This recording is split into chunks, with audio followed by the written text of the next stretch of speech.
अस्सलाम वालेकुम student, welcome back to the tuition time. हमारी जेंडर स्टडीज़ की लेक्चर्स कंटिन्यू है। हमारा आज का टॉपिक है सोशल कंस्ट्रक्शन ऑफ जेंडर, कि जेंडर किस तरीके से सोशली कंस्ट्रक्ट होता है या सोसाइटी किस तरीके से जेंडर को कंस्ट्रक्ट करती है।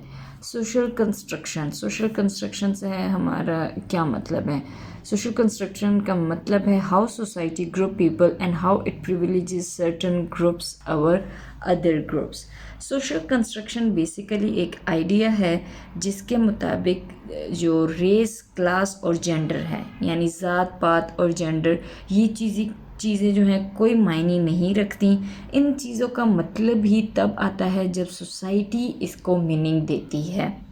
जो सोशल कंस्ट्रक्शन है इसमें हम लोगों को, या सोसाइटी जो है वो लोगों को ग्रुप करती है और किस तरीके से ये एक ग्रुप को दूसरे ग्रुप के ऊपर प्रायोरिटाइज करती है या बर्तरी देती है। मिसाल के तौर पर पॉवर्टी को देख लेते हैं और हाँ, दूसरी तरफ हम अमीर लोगों को देख लेते हैं, poor people and rich people. तो सोसाइटी जो है किस तरीके से रिच को प्रायोरिटाइज कर रही है पुअर के ऊपर, किस तरह उनके लिविंग स्टैंडर्ड को बेटर बना रही है देन पुअर पीपल्स। ठीक है, ये सब सोसाइटी कर रही है। और एक और एग्जांपल ले लेते हैं कि आप औरत हो या आप मर्द हो, ये आपने चूज़ नहीं किया कि आपने औरत बनना है और या आपने मर्द बनना है। जब आप पैदा हुए ये आपको सोसाइटी ने बता दिया कि आप मर्द हो और आप औरत हो, आपने औरतों को फॉलो करना है। आप बेबी गर्ल हो तो आपने औरतों को फॉलो करना है। For you are baby boy then you are going to follow the men's of the society. तो ये हमारी क्या है, सोशल कंस्ट्रक्शन की बेस है कि असल में सोशल कंस्ट्रक्शन से हमारा मुराद क्या है, हम जेंडर को किस वर्ल्ड के अंडर देख रहे हैं। तो हम आज सोशल कंस्ट्रक्शन के तहत जेंडर को समझ रहे हैं कि किस तरीके से ये जेंडर जो है सोसाइटी में कंस्ट्रक्ट हो रहा है। और सोशल कंस्ट्रक्शन क्या होती है, social construction in simple words यही होती है कि किस तरीके से सोसाइटी जो है ज़ात पात में लोगों को डिवाइड करती है, जेंडर में डिवाइड करती है और किस तरीके से उन्होंने इसके साथ सर्टेन मीनिंग्स अटैच कर दी हैं। तो जो beginning of social construction of gender, social construction gender की शुरू कब हुई। हमारे पास जॉर्डेट लोरबर हैं। जॉर्डेट लोरबर कहते हैं कि जो सोशल कंस्ट्रक्शन ऑफ जेंडर है वो हमारे जो सेक्स के साथ हमने कैटेगराइज कर दिया है सेक्स की बेसिस पे, कि ये मर्द है, ये औरत है। यानी हम जब बेबी होता है हम उसके जेनिटेलिया को देख के बताते हैं कि ये मैन है, ये वुमेन है। उस बेसिस पर हम इनको कैटेगराइज कर रहे हैं, इनके सेक्स को कैटेगराइज कर रहे हैं जेनिटेलिया की बेसिस पे। तो जब ये प्रोसेस शुरू होता है इनकी कैटेगराइजेशन का, तो इनके साथ ही हमारी सोशल कंस्ट्रक्शन ऑफ जेंडर शुरू हो जाता है। यानी जैसे कि एक बच्चा पैदा होता है, साथ ही उसका जेंडर का प्रोसेस भी शुरू हो जाता है। अब हम देखते हैं कि क्या क्या मज़ीद चीज़ें हैं जो हमारे सोसाइटी में जेंडर को हम सादा लफ्ज़ों में कह सकते हैं कि पक्का कर रहे हैं। या हमारी सोसाइटी में वो एक चीज़ जो है पीछे से चलती आ रही है, बैकग्राउंड से, हिस्ट्री से, वो अब तक चलती हुई आ रही है जेंडर के रिलेटेड। वो कौन कौन है या क्या क्या चीज़ें, वो कौन कौन सा रोल प्ले करती हैं, जो वो चीज़ कंटिन्यूटी है, जिसकी कंटिन्यूटी हो रही है, अभी तक चल रही है। वो सबसे पहले इसमें आएगा हमारे पास रोल ऑफ पेरेंट्स। अब जिस तरीके से कोई नया बच्चा पैदा हुआ, उसके पेरेंट्स पहला स्टेप यहीं से लेते हैं कि उसकी ड्रेसिंग, वो उसकी ड्रेसिंग ही सोसाइटी के उन लेवल्स के मुताबिक कर देते हैं। जब उनके जेनिटेलिया देखते हैं कि भाई ये बच्चा बॉय पैदा हुआ है कि गर्ल पैदा हुआ है, तो जो सोसाइटल डिमांड्स हैं हमारी कि बच्चियाँ किस किस्म की ड्रेसिंग करेंगी, वो अपनी बेबी गर्ल को उस तरह की ड्रेसिंग शुरू कर देते हैं। कि बॉयज़ किस तरह की करेंगे तो बॉयज़ की उस तरीके की ड्रेसिंग शुरू कर देते हैं। गर्ल्स को पिंक पहनाना शुरू कर देते हैं और बॉयज़ को ब्लू पहनाना शुरू कर देते हैं। फीमेल चाइल्ड से एक्सपेक्ट किया जाता है कि वो अपनी माँ की तरह एक्ट करेगी, अपनी माँ को फॉलो करेगी। अगर उसकी माँ हाउस वाइफ हैं तो वो अपनी माँ को देखेगी, इसकी माँ किस तरीके से घर गृहस्थी का ख्याल रख रही हैं, खाना बना रही हैं, फादर का ख्याल रख रही हैं, बच्चों का ख्याल रख रही हैं, कपड़े धो रही हैं, इस्त्री कर रही हैं, किस तरीके से वो ड्रेसिंग कर रही हैं, इवन कि वो किस तरीके से बात कर रही हैं, किस तरीके से वो एक्ट कर रही हैं।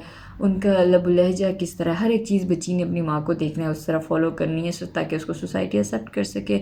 इसी तरह बच्चे के लिए होता है कि वो अपने बाप को देखेगा कि मेरा बाप का उठना बैठना किस तरीके से, उसकी रूटीन क्या है, वो घर के बाहर काम करता है, वो बाहर से सौदा सर्फ लाता है, मैंने भी यही इन्हीं चीज़ों को फॉलो करना है। वो इमोशनली स्ट्रॉन्ग है, मुझे भी इमोशनली स्ट्रॉन्ग बनना है, कल को मुझे भी बाहर जॉब करनी है, मुझे भी ये करना है, मुझे भी अपने फादर को फॉलो करना है। तो सोसाइटी मुझे तब as a male of the society accept करेगी।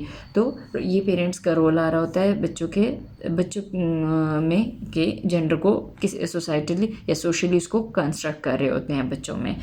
स्कूल्स हो गया, बच्चे अपनी फैमिली के अलावा जो सोशलाइजेशन स्टार्ट करते हैं, सबसे पहला जो एजेंट है और ए मोस्ट इम्पॉर्टेंट एजेंट जो है वो हमारे स्कूल्स हैं।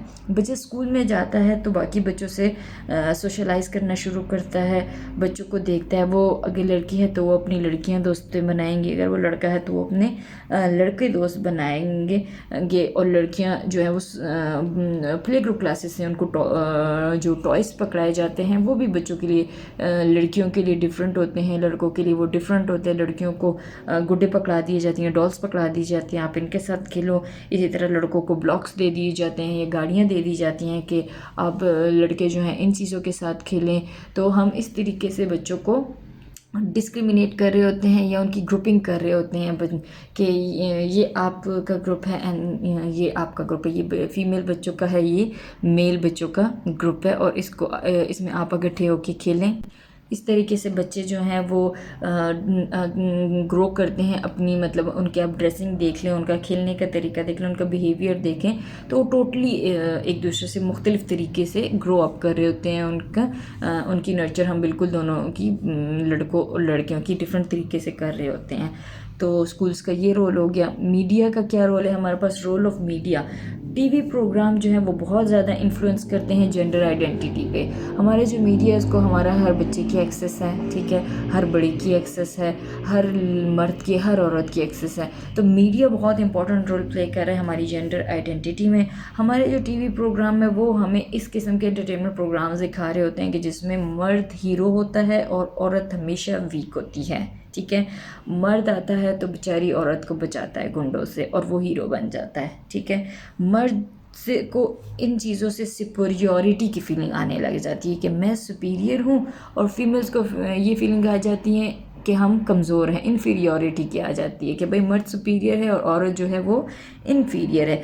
इन प्रोग्राम के ज़रिए से औरत को मर्दों पे डिपेंडेंट दिखाया जाता है और मर्द जो हैं वो अपने आप को मोर पावरफुल फील करना शुरू हो जाते हैं, जिसकी वजह से उनके अंदर जो फीलिंग्स आ जाती हैं, अथॉरिटेरियनिज्म फीलिंग आ जाती है, मतलब वो ख़ुद को अथॉरिटी समझने लग जाते हैं कि भाई हम अथॉरिटी हैं और हमने फीमेल्स को लीड करना है और हमने उनको बताना है कि उनके लिए क्या ठीक है क्या नहीं ठीक है। तो जो मीडिया का है वो हमारी सोसाइटी में बहुत इम्पोर्टेंट रोल है, ठीक है। नेक्स्ट रोल है हमारे पास के role of culture and religion. Culture और रिलीजन क्या रोल प्ले कर रहा है जेंडर आइडेंटिटी की कंस्ट्रक्शन में? हमारे जो कल्चरल और रिलीजियस बिलीव्स हैं या हमारे जो एटीट्यूड्स हैं उनका बहुत सीरियस इम्पैक्ट आता है जेंडर आइडेंटिटी पे। काफ़ी केसेस में ये कुछ स्टीरियोटाइप बिलीव्स को, जो कि औरतों के ऑब्वियस औरतों के अगेंस्ट हैं, उनको प्रमोट कर रहा है और एक जेंडर डिस्क्रिमिनेशन क्रिएट कर रहा है। हमारे पुराने ज़माने के जो तकियानूसी ख़यालात हैं, जो हम कहते हैं मिसाल के तौर पर औरतों के बारे में है कि औरत जो है वो घर के अंदर अच्छी लगती है, चूल्हा हांडी करते हुए अच्छी लगती है, लड़कियों की तालीम की क्या ज़रूरत है, उन्होंने करना ही चूल्हा हांडी है आगे जाके, लड़कियों का काम है बस बच्चे पैदा करना और उनको बड़े करना और बाकी तो दुनिया तो माशरा तो मर्दों का है।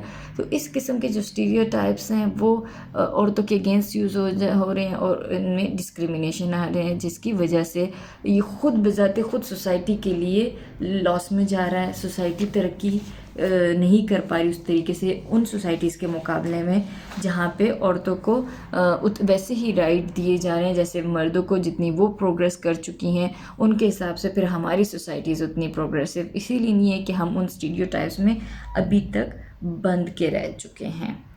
ये हमारी कल्चर और रिलीजन ये रोल प्ले कर रहा है। Then division of by society.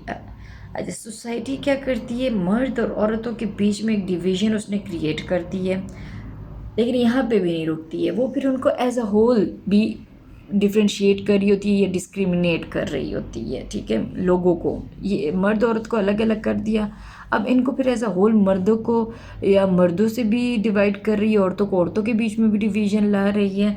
मिसाल के तौर पर अगर एक फैमिली है, वो रह रही है अपार्टमेंट में या किसी कॉलोनी में रह रही है या किसी टाउन में रह रही है, कंपैरेटिवली दूसरे फैमिली जो कि किसी अच्छे सेक्टर्स में रह रहे हैं, डिफेंस फॉर एग्जांपल डिफेंस में रह रहे हैं, बड़ी बड़ी कोठियों में रह रहे हैं, तो सोसाइटी कहती है कि भाई जो टाउन्स में या जो छोटे शहरों में, छोटे कस्बों में रह रहे हैं, ये लोग गरीब हैं, और जो डिफेंस वाले हैं वो अमीर हैं, जो कोठियों में रह रहे हैं वो अमीर हैं। तो इस तरीके से सोसाइटी फिर एज अ होल भी ह्यूमंस को डिस्क्रिमिनेट कर रही है, डिवाइड कर रही है।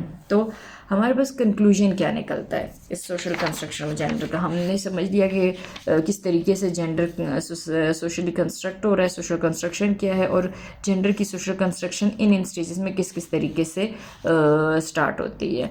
अब हम इस टॉपिक को कंक्लूड करते हैं कि सोसाइटी हमारा जेंडर को कंस्ट्रक्ट भी कर रही है, फिर इसके मेंबर्स को वो कैटेगराइज भी कर रही है, उनकी एज के हिसाब से, उनकी इथनिसिटी के हिसाब से, उनके रेस के हिसाब से, सोशल क्लास और स्टेटस के हिसाब से भी कर रही है। तो society constructs our gender and categorises its members similarly it does with the age, ethnicity, race, social class and status. Social construction जो जेंडर की है वो एकदम से नहीं हो गई है, ठीक है, और ना ही ये एकदम से रुक सकती है, या बच्चों में हम कहें कि ना सोशल कंस्ट्रक्शन जो हो रही है वो बच्चों पे आके रुक जाती है। वो ना तो एकदम से शुरू हो रही है और ना ही सिर्फ बच्चों पे रुक रही है, बल्कि ये हमारी पूरी ज़िंदगी ये प्रोसेस जो है ये कंटिन्यू रहता है और हमारे पर्सपेक्टिव को इन्फ्लुएंस कर रहा होता है कि हम किसी भी सिचुएशन को किस तरीके से देखें और किसी भी व्यू को हम किस तरीके से एक्सेप्ट करना है हमने या देखना है, वो हम सोसाइटी की नज़र से देख रहे होते हैं। अपना दिमाग बहुत कम यूज़ कर रहे होते हैं, बस जो सोसाइटी के रूल्स हैं या जो सोसाइटी कहती है हम उसी को फॉलो कर रहे होते हैं। तो ये हमारा आज का छोटा सा टॉपिक था, social construction of gender. I hope कि आपका आइडिया क्लियर हो गया होगा इस टॉपिक के बारे में कि सोशल कंस्ट्रक्शन ऑफ जेंडर क्या चीज़ है और किस तरीके से हो रही है और कौन कौन से एजेंट्स हैं जो इसमें अपना रोल प्ले कर रहे हैं और किस तरीके से हम इस टॉपिक को कंक्लूड करेंगे। Thank you so much for watching this video. Will see you in my next one. तब तक के लिए अपना बहुत ज़्यादा ख्याल रखिएगा और साथ साथ अपने नोट्स बनाते रहिएगा। नेक्स्ट लेक्चर में मिलते हैं। ओके, अल्लाह हाफिज़।